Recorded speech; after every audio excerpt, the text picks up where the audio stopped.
came for. We gon' take it up from last year. Shoot on my shot, boy, I'm long range. Me and the team on the same thing. Stayed down, never switched up. Only thing changed was the game. I'm in the zone now. Nothing can change what we on now. When I pull up, know it's going down. Foot on the gas, ain't no slowing down. Aiming for greatness, no settling.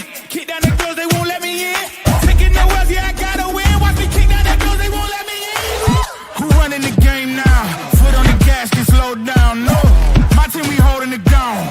We know we running it now. Watch the game change. Watch the game change.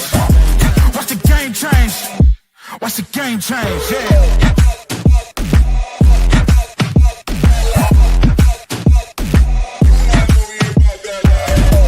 Watch the game change. Watch the game change. Watch the game change. Watch the game change. I do not gamble, but bet on me. Tell them that's like, yeah, it's still of it. I'm taking a shot for my enemies. I can't waste no more time on my energy. I know they know I got it on lock. Go against me, that's a long shot. Cause I'm counting wins all around the clock. Never doubt me, boy, I don't stop. Who do you feel when they make you the monster? I am not scared of none of you imposters. Taking the lead now while they watching. Think you should leave now while the option. Taking no else, yeah, I gotta win. Watch me kick down the doors, they won't let me in. I'm running the game now. Foot on the gas, can slow down, no. Welcome to another edition of the It's Cavalier podcast. It's your boy Mac, and you know what? This is a hell of a way to start the week. If ain't nobody got us, the Cavs got us, right? Cleveland starts the season off 15-0. What the fuck is happening? Is this real life? I mean, are we witnessing the same things here? 15-0. The Cleveland Cavaliers have just become just the fourth team in NBA history to win at least 15 straight games. Every single one of those fucking teams went on to appear in an NBA Finals. We are in historic company, ladies and gentlemen. I think there is something special happening with this team. If you don't, I don't know what the hell to tell you. This team is doing something special. Kenny Atkinson has each and every one of these guys bought in. And it's like watching the 2014, 2015 Warriors put it all together under a new voice. There are some definitely some sour points to talk about tonight, and we will discuss them. And they mostly happened in the third quarter. But man, oh man, what a fucking night from Ty Jerome. Jerome. Incredible. I'm struggling to find the words to put together to describe this man's performance tonight. Filling in for Donovan Mitchell, who is playing at a, fringe MVP level so far this season. Already won Eastern Conference Player of the League once. Probably could have won it again had he played tonight. But Ty Jerome, filling in for Donovan Mitchell, would go on and put on a show. 24 points, 2 rebounds, 8 assists, a beautiful 9 of 15 from the field, including 4 of 7 from three-point distance. 4 of 7 from three-point distance for this man. Whether he's pulling up, whether he's spotting up, this man will drill a shot directly in your eyeball. The floater is nasty. The ball movement when he's out there is crisp. He's just hustling on the defensive end. There's so many deflections. He makes his impact felt out there. He's so versatile due to his size. You can place him in a litany of lineups out there. And he did all that in 32 minutes of action. I mean, it is just incredible production that you have gotten from Ty Jerome. And it's a damn shame to me, had Ty Jerome entered this season and there was no Karis LeVert on the roster, I would say he'd probably be the front runner currently for Sixth Man of the Year. Seriously. But he's not going to likely get the minutes to earn that recognition. He's probably not going to actually be added to the ballot or the odds out there because he's not going to meet the minutes requirement from a night-to-night basis. But holy fuck. I mean, this dude, he has been incredible. On just $2.5 million or so, a budget of a contract, he is due to make a ton of money when his time comes. And I'm wondering how we're going to keep him in town. It's crazy, man. It's crazy. The Cavaliers, don't get me wrong. I feel like they entered this game with more than enough firepower to get the job done. But Ty Jerome only adds to that. And I'm going to say this. I'm going to say this right now. Ty Jerome, if he did not play for the Cleveland Cavaliers, could easily start on more than a handful of NBA teams right now. He is that good. Tonight was Jerome's 8th career outing in which he scored at least 20 points. I mean, this dude, he could easily start on some teams right now. I see it right now. I definitely see it. As for the rest of the bunch tonight, you cannot go out and you can't not mention what you saw from Jarrett Allen, Darius Garland, and Evan Mobley. Each of these guys performed very, very well tonight. Darius Garland with 25 points, 5 rebounds, 12 more assists, 7 of 16 from the field, 9 of 9. Oh my God. They actually gave us some free throws tonight, guys. Darius Garland and Jarrett Allen combined for 19 total free throw attempts. What does the world come to? We actually got some calls tonight. I mean, we actually got 28 free throws tonight. And you know what the best part about that is? 27 of 28. 96% from the free throw line. That shit rarely happens for this team. We not only drew the contact, but we got the fouls. And what do we do with that? We made the freebies. That all adds up. I could not be prouder of this team. I mean, holy hell. I could not be more proud of this team. It wasn't all sunshine and rainbows tonight. There were some definitely things this team needs to clean up. Just right off the bat, Charlotte is one of those teams that shoot a shit ton of triples. And we saw that firsthand tonight. They came into tonight averaging 44.7 three-point attempts per game.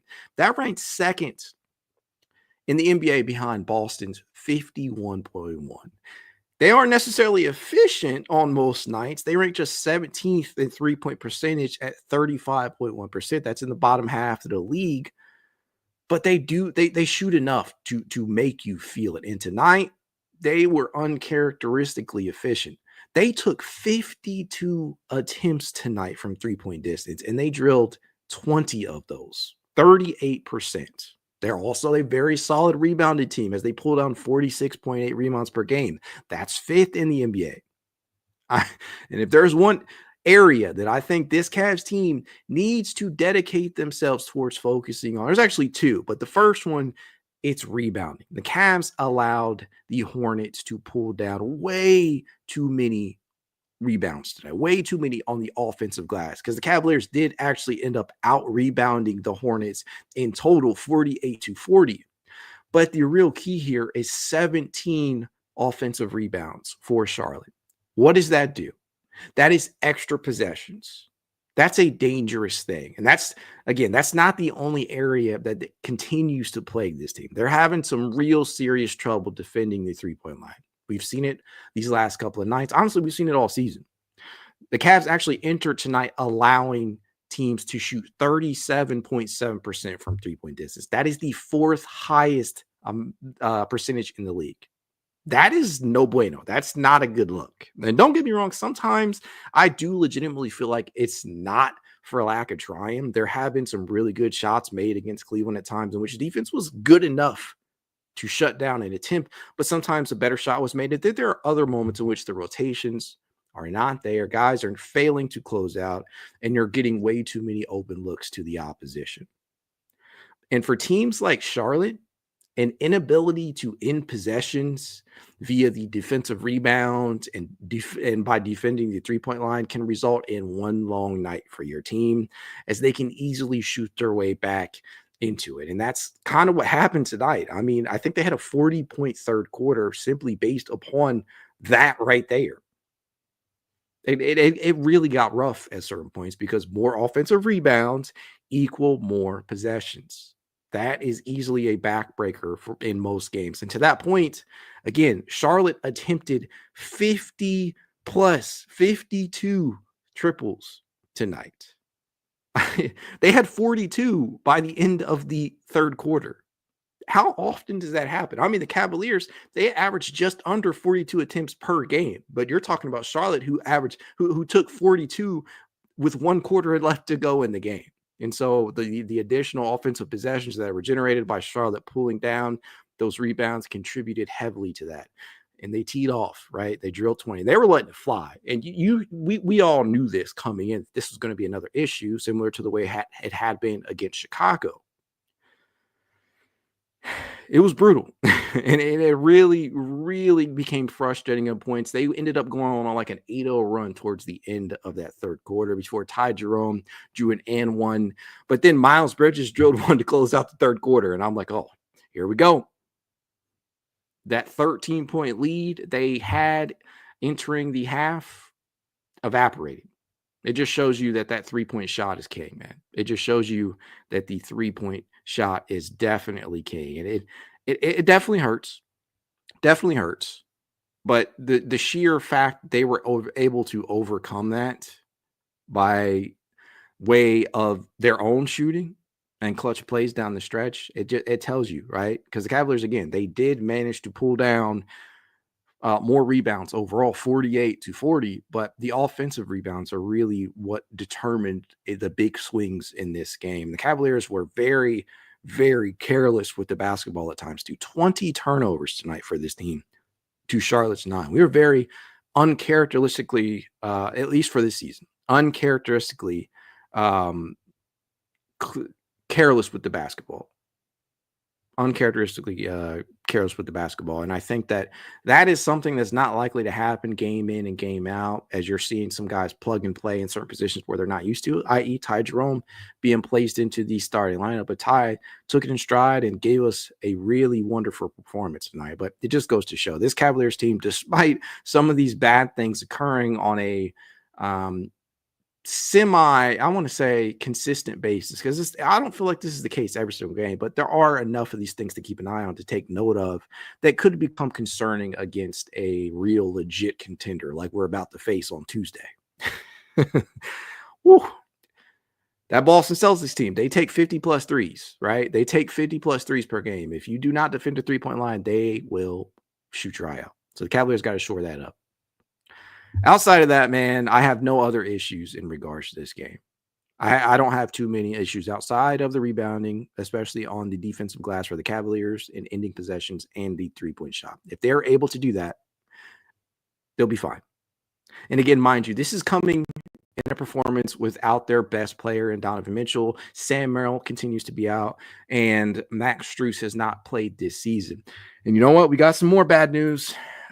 To anybody that did not watch the game tonight, Dean Wade left injured in the third quarter. If I'm not mistaken, he stepped on Jarrett Allen. He came down on Jarrett Allen.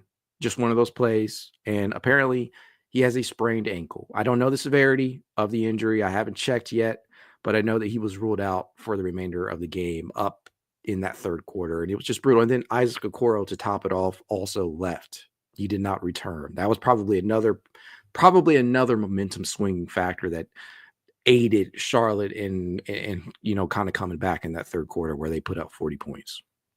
But yes, assuming that those two are not injured long term, I think everything is going to be fine. You got to be able to leave these games without guys getting injured. I hate to see it, man, especially a team like Charlotte who poses absolutely no threat long term to this Cavs team. I hate it, but I don't know, man. I'm hoping for the best in regards to Dean, especially because we all know Dean has dealt with some nagging injuries. And speaking of ankle sprains, I mean, look, a high ankle sprain caused Ty Jerome all but 2 games last season. The severity of those injuries can vary, and it wasn't just the ankle sprain. It was the subsequent surgery that followed that ruled him out for the rest of the year. But you never really know with these ankle injuries. So hopefully Dean is okay.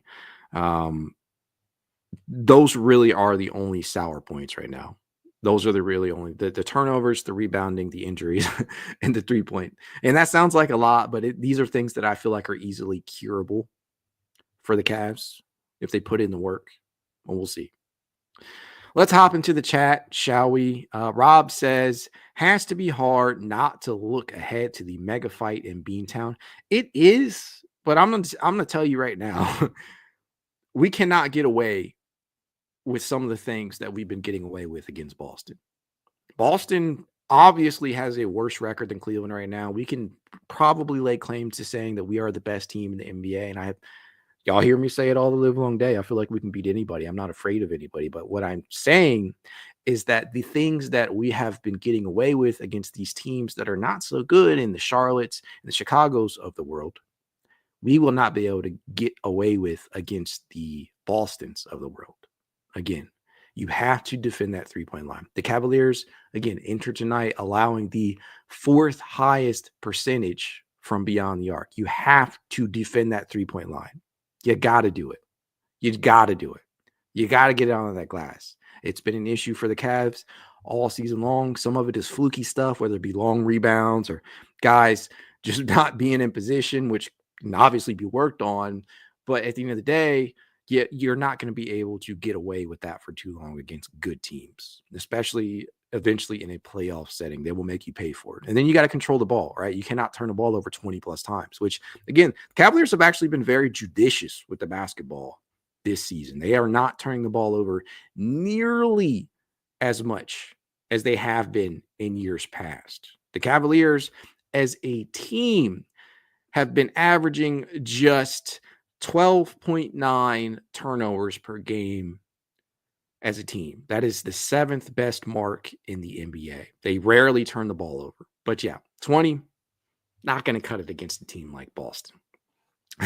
LA Brodus says, LaMelo really bailed us out. He makes some boneheaded plays. I swear to God, there was at least, I want to say 5 to 6 different possessions in which Melo just jacked the triple up. I mean, there is no reason why a guy should immediately look to shoot the ball as soon as he touches it. And that's exactly what LaMelo did. LaMelo attempted 15 triples tonight. 15 triples. He hit 5. That's 33% if my math is correct. He would go overall 11 of 29 from the field. He did put up 31 points, so give him that. He's up there, but he just jacks shots up way too frequently and out of the rhythm of the offense. It's just crazy, man. Jackson says LaMelo pulling up from the logo twice in one possession was wild. It absolutely was. You don't see shit like that happen too often. And it's not as if, he's a terrible 3-point shot. It's just that he shoots the ball with such volume. It's crazy. I mean, they shoot the ball a ton from 3-point distance as a team, but LaMelo himself, he accounts for a big portion of that. He's a career 37.3% shooter from range. He entered tonight 36.4% shooter. So not terrible, but not necessarily great either. He takes 12.6 triples per game. I mean, that is easily what? Is that 30 something percent? That's like 30%, maybe a little bit less, maybe a little bit more. I'm not the best at math. Sue me. But that is crazy, man. That is a ton of 3-point shots. D Jackson says, number one question, do you think we beat Boston on Tuesday? Absolutely. Don't ask me that question. You already know the answer to that question. You know I'm always going to roll Cavs.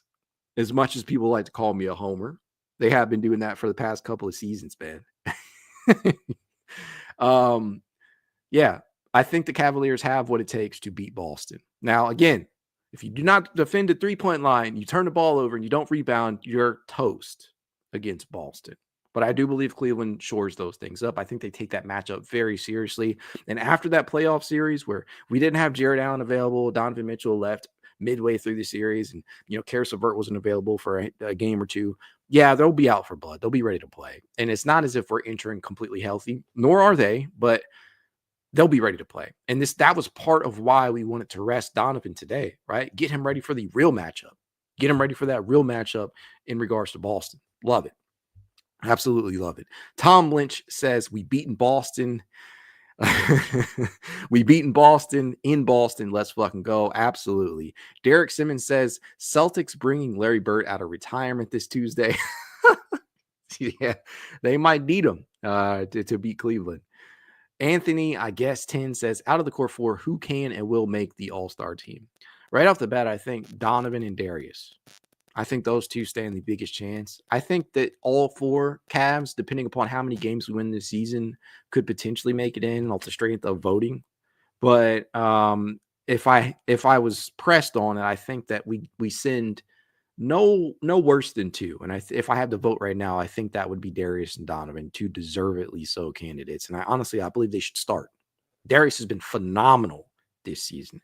Coming into tonight's performance, Darius Garland was averaging 21.2 points per game, 6.6 assists. He was shooting an unbelievable 53.1% from the field, including 45.8% from three-point distance, garnering 1.3 steals, and he was doing that in just 30.1 minutes per game. Even more than that, when you look at and take a deeper dive into his advanced numbers and some of the things that make or break the percentages here. Catch and shoot three-pointers for Darius. He's knocked down a 49% clip. That's 24 of 49 total. Pull-up triples, 42.6%, 20 of 47. He is deadly when pulling up on people. It's not just catch and shoot. The pick and roll ball handler stats, 1.08 points per possession. 54.5% of his field goals he is knocking down when he is operating as the pick and roll ball handler. He has driven the ball prior to tonight 209 times. And when he drives the basketball, when he attempts field goals, he is knocking shots down at a very efficient 65.2%. When teams leave this man wide open, which I don't know why the fuck you would leave Darius Garland open at this point, knowing that he's a damn good three-point shot maker, he has knocked down 52.9%. That is insane efficiency from beyond the arc. 27 of 51 total. And we all know the story in regards to how clutch he's been down the stretch. Those numbers, they're not likely to be updated tonight via NBA.com. But entering tonight, he had 32 clutch points. He's even more than that, 80% when attempting field goals in clutch time, 12 of 15, including 3 of 5 from three-point distance. It is insane efficiency that this man has been able to put together this season, and he has put together all demons that he had last year, whether it be the jaw injury, whether it be the weight loss, whether it be the death of a close family member, his grandmother, I believe. All of these things, all the shit talking from the fans, from the media, yeah, he has put it behind him. Darius Garland definitely has to be an all-star, in my opinion. Donovan Mitchell will definitely get there. I think Evan Mobley can, but it's going to be tough. Jarrett Allen is probably the biggest wild card right now. I think Jarrett deserves it. He had another awesome game tonight, but I don't know how viable it will be for them to send all four. So I think 2 at the very least is definitely understandable, but 4 is definitely possible depending upon how many games they win. And we spent all this time talking about the core 4, man, but there were some great performances down the line, from everybody. Really, really quality minutes from a number of Cavaliers players outside of the core members, outside of Ty Jerome. We got a very good performance, I believe, from Georges Niang. Georges Niang, 13 points, 5 of 11 from the field, 3 of 7 from three-point distance. He did turn the ball over a little too much for my comfort. 4 turnovers for George, but I'll overlook that because of the three-point production. And this man has been very, very, and I don't want you guys to overlook this, because the three-point percentage for Niang hasn't been great this season. Tonight will help, just like in his last performance, where he dropped, a good number of triples. I think he dropped 4 triples last performance, 3 tonight. But he entered tonight shooting just 35.1% from deep. The big reason why he is still managing to convert over 48.2% of his field goals is because of his work inside the three-point line. He has been very, very effective when driving the basketball, going up for a layup, or just simply taking a shot inside the three-point line. He has literally knocked down 75% of his two-point field goals. 21 of 28 to be exact entering tonight. Tonight will probably end up being even better. right? The percentage will probably look even better after tonight. But he has been very effective inside that three-point line. He has not been a complete turnstile defensively. And as long as this man can hold up on that end, he's playable. As long as that three-point shot is dropping and he is not a net negative defensively, he deserves minutes. The problem is when Max Strus comes back with, and Sam Merrill's back out there, it's going to be damn hard to figure out who is in, who's out. Mark Money 330 says Big George for president. George is definitely playing the most impactful basketball of his career. I'm here for the Niang resurgence. I think a lot of people, their minds are going to be changed about Niang after the season that he had last year. And I mean, for what it's worth, last season was not his best, right? He did shoot rather well from three-point distance, 37.6% on good volume at 4.8 attempts per game. But it was kind of heavily skewed and maybe taken away a bit because of the lack of the rebounding and the defensive woes. And George hasn't been an incompetent rebounder this year, nor has he been an incompetent defender. So the minutes are earned for him. And another thing is like they're not having to lean on him as much as they did last year. They did. He was playing about 4 minutes more per game last year. Tonight, it's definitely going to push that closer, right? Because he played 26 minutes. But they're not having to lean on him nearly as much as they had to last year. But if these injuries start piling up, I don't know. Those minute totals are probably going to go right back up closer. Jackson says Niang's been so much better because Kenny's actually having him move on offense instead of JB having him stand in the corner. See, that is the thing about all of these guys, that are not in the core four, that are not constantly touching the basketball, like Darius, Donovan, Evan, and Jarrett to an extent. Karras, he's constantly in motion out there.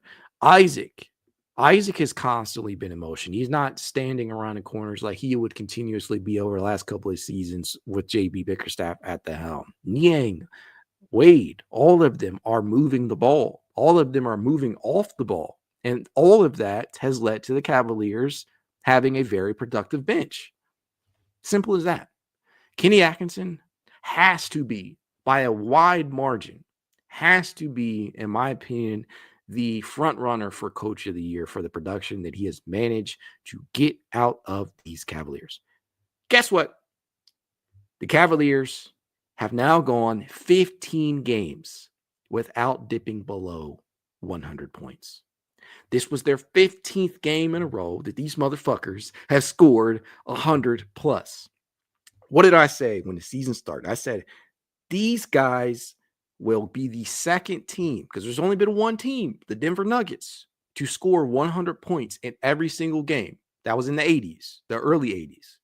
The Cavaliers, mark my words, will be the second team in NBA history to score 100 points in every single game. It is heavily due to the ball movement. It's heavily due to the pace, and it's heavily due to the fact that we're just fucking stacked. I mean, you look at the roster, virtually no changes from last year. There's a couple additions here or there by not even having to really make a signing or anything like that. When you're talking about Ty Jerome and you're getting him back off of injury, the only real additions are the two-way guys and the rookie, right? I mean, Travers, Thor, Tyson, really, that's it. Bates when he comes back. It's crazy, man. CPJ, he's not even a rotation regular. And CPJ can find minutes where he is impactful. Craig Porter Jr. had some very, very good minutes tonight. And I was wondering how Kenny would make up for Donovan's absence, a guy who was playing 30-plus minutes for the Cavs. Low 30s, right? Not high minute totals, but that's a lot of minutes to divvy up. And Craig was the beneficiary of some of that. And he got 21 minutes tonight. And in those 21 minutes, 7 points, 4 boards. Craig Porter Jr. is a very good positional rebounder. We've always known that about him, but there were several rebounds tonight that I was like, holy shit, this guy at, what is he, 6'1", 6'2"? I don't know what they have his official height listed at. But what I do know is that he is out there contesting or going up for rebounds when he has absolutely no business being able to jump as high as he does. It's crazy. But yes, it just points to how deep this team actually is, man. I'm just elated to see the way that Kenny has been able to use these guys to their strengths. There was one block that he had in the game that was absolutely critical. I think some of you guys are already pointing that out down here. Craig Porter Jr., we saw it all the way back in Summer League last year. This dude just has this innate ability to reject shots at the rim. You could honestly qualify him as a rim deterrent, as a literal rim deterrent out there, a rim protector. I don't know how he doesn't. He's highly athletic. He's only 6'2", according to Basketball Reference. But it is insane the height that he can get to out there. He just has insane reactionary time as well. But yeah, that was definitely crucial down the stretch there for Porter. Absolutely love it, man. D Jackson says, who do you think is going to guard Tatum on Tuesday? We have to lock him down. That question to me is highly dependent upon how healthy Dean Wade is and how healthy Isaac Okoro is. Because those are your two right there that I would feel most comfortable placing on one Jason Tatum, a man who was coming off of a game winner over the Toronto Raptors the other day. Holy fuck, that game. I mean, props to the duo of Jakob Poeltl and RJ Barrett for giving Boston all they could handle in that one. But Tatum with his, overtime triple sunk the Raptors. And this is a man who, honestly, it just doesn't matter who defends him. He's going to put his numbers up. He's literally averaging about 38 and 6 right now on 46.1% from the field, including 38.1% from three-point range. Honestly, it does not matter who you put on Tatum. Tatum is going to go off.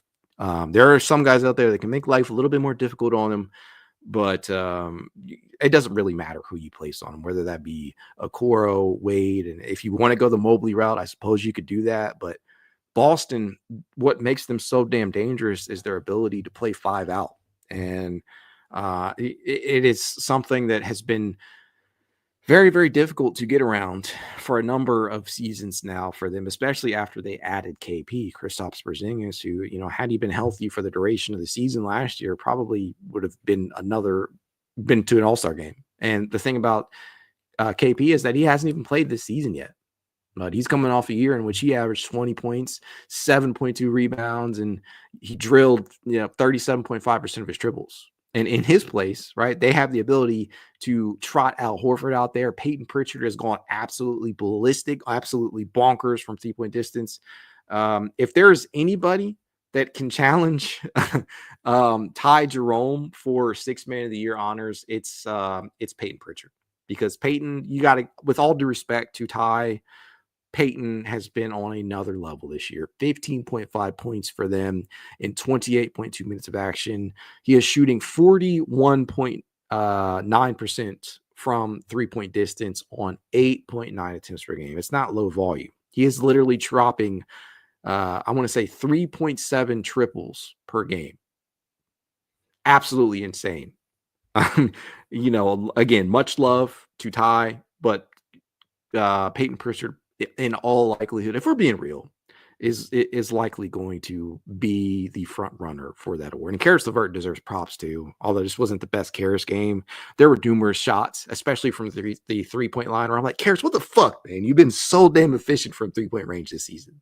Because Karis entered tonight shooting 48.9% from three-point range, but he missed all 3 of his triples tonight. He has been very, very good when pulling up, especially 61.5% on his pull-up triples this season and 43.8% of his catch-and-shoot triples, which is why I'm like, dude, this is not like you this season, at least, to not make at least one triple, because he's been money whether he's pulling up or whether he's spotting up in the corners for a catch-and-shoot triple. And I'm like, you costing me money.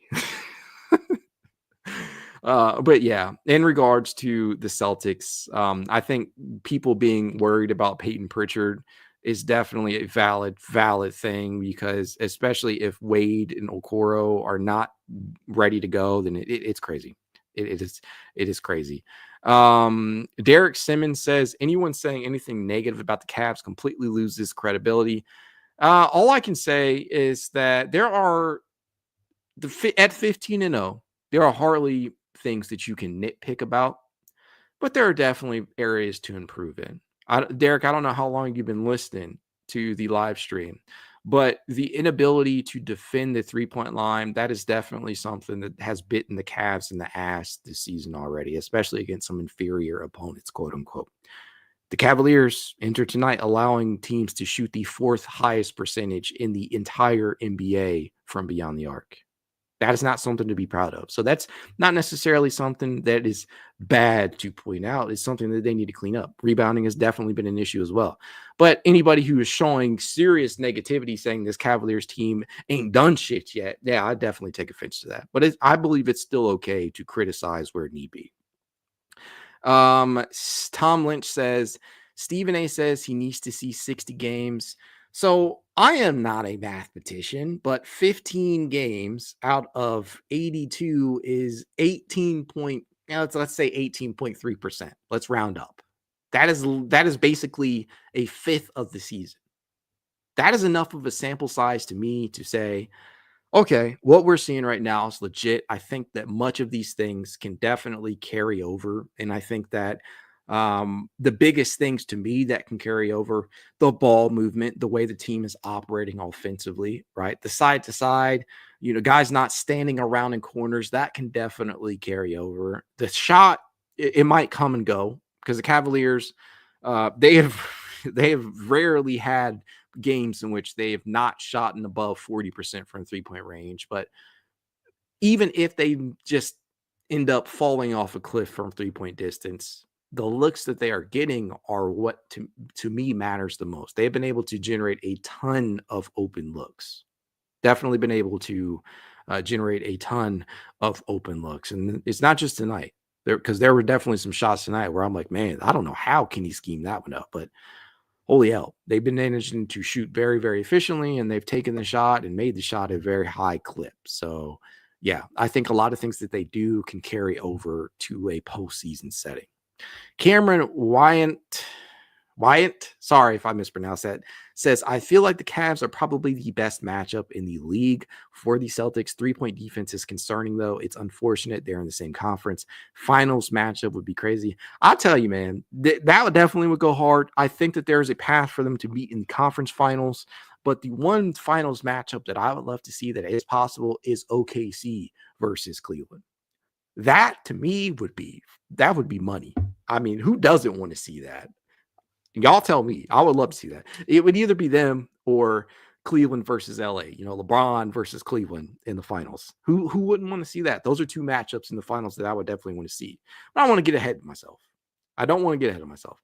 Talking and Grubbing Media says, what about Cavs versus Warriors? I would also be okay with that. The rivalry to me is, I think the rivalry lost a lot of its luster to me once LeBron left town, but you can definitely tell these guys get up and play. And based upon Draymond Green's recent comments on his head spinning about the way that the basketball was moving around when they faced off against Cleveland in that last game, yeah, you can see that they have a heavy respect for Cleveland.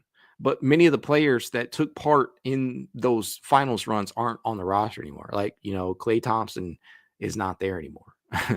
They're just entirely different rosters, but it's crazy. It is crazy.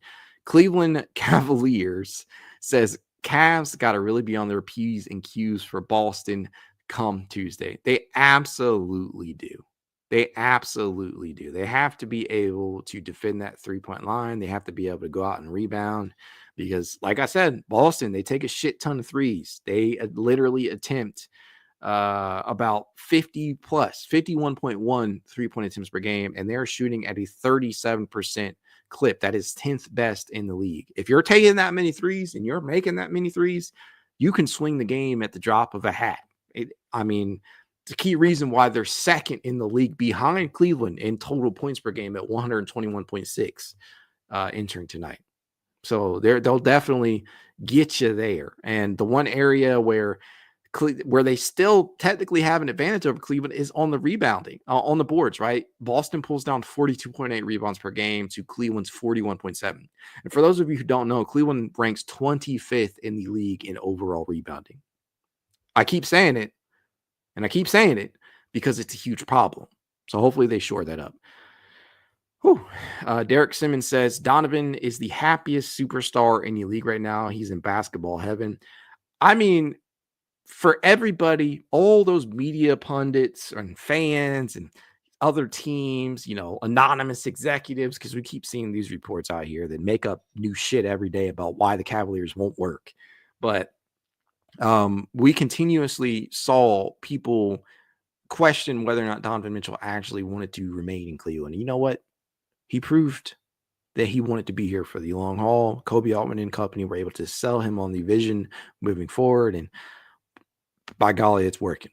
15-0. And you got that 15th win without Donovan. And thank God they got him some rest before this Boston game. So, yeah, he's definitely got to be happy, because I think what we're all seeing from Donovan this year is that while he hasn't taken a step back from a play standpoint, because Donovan Mitchell is still very fucking good, he is obviously not having to do as much of the heavy lifting as he did in years past, in his past 2 seasons as the team's franchise player. I mean, he's averaging at this point 24.6 points, was a whole 2 points less than last season. He's down 2 assists. He's down rebounds, right? He's down in minutes, 31.1 this season to 35.3 last year. So basically 4 minutes has been cut off of what he has been required to be out there for. And it has resulted in other guys taking a step forward, whether that be Evan Mobley, not necessarily looking like he's taking a leap from 3-point range, but doing everything else out there, and giving him more touches has definitely paid off. Evan Mobley is averaging a career best. He came into tonight anyways, averaging a career best 17.8 points, 8.6 rebounds, 1.5 blocks, a steal, yada, yada.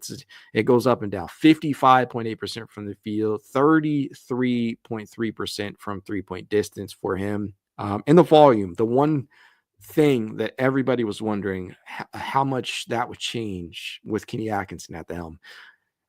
Kenny has only required him to take the occasional 3 here from game to game. He's only averaging 1.6 triples per contest. That's just 0.4 more than last season. And he's not knocking them down as efficiently, but again, he's not attempting them as much as people, including myself, thought he might to begin this season.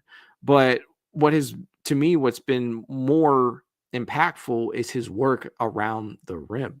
And so you're sitting here, he's averaging a whole field goal and a half more than he did last year. And despite playing fewer minutes than last year, he has managed to put up a career high in points, a whole 2.1 points more per game. And I think a huge part of that is his work in the half court, whether he's driving to the rim, which, Mobley, we all know this dude he's been pretty damn good when driving the basketball. 101 total drives, I believe, entering tonight, which is, 4th or 5th on the team right now. And whenever he does drive the basketball, he's completing field goals at 54.5% rate. Can't say enough about the work that he has put in, and you'll definitely see that play out on the court. And I think all of it circles back to Kenny Atkinson. I could keep singing these guys' praises. I really could. But I think we're all looking forward to Boston at this point.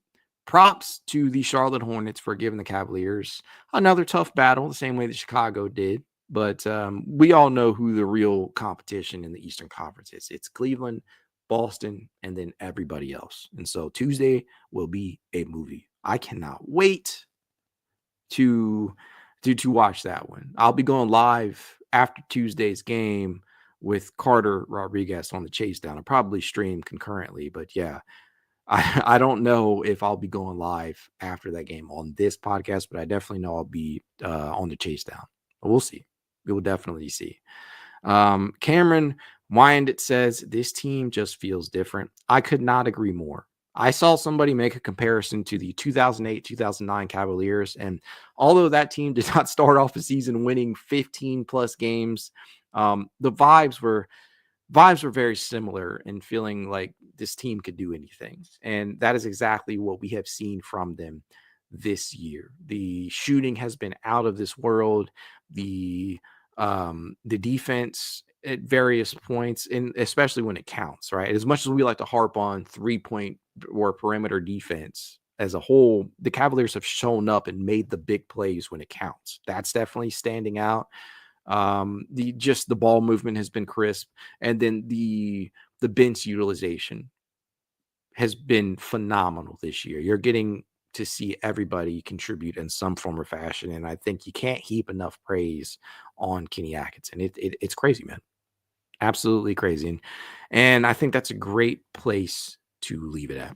As I always tell you guys, if you'd like to reach out to me, you know how you can. It's Cavalier_pod on Twitter, TikTok, Instagram, YouTube, and more. If you want to be added to the It's Cavalier Discord chat, you know what to do. Leave a rating, your review, send a screenshot of said review to itscavalier53@gmail.com, and I will send you said invite. If you're watching over on X, head over to YouTube, hit that like button. You're really helping a brother out when you do that. Helps the algorithm, right? If you are also watching on YouTube, make sure to do that too. And last but not least, if you are not yet subscribed, go ahead and do so and hit that notification bell so that when your boy goes live or when I drop a new piece of content, you can be the first person to watch it. Thanks for hanging out, y'all. Go Cavs.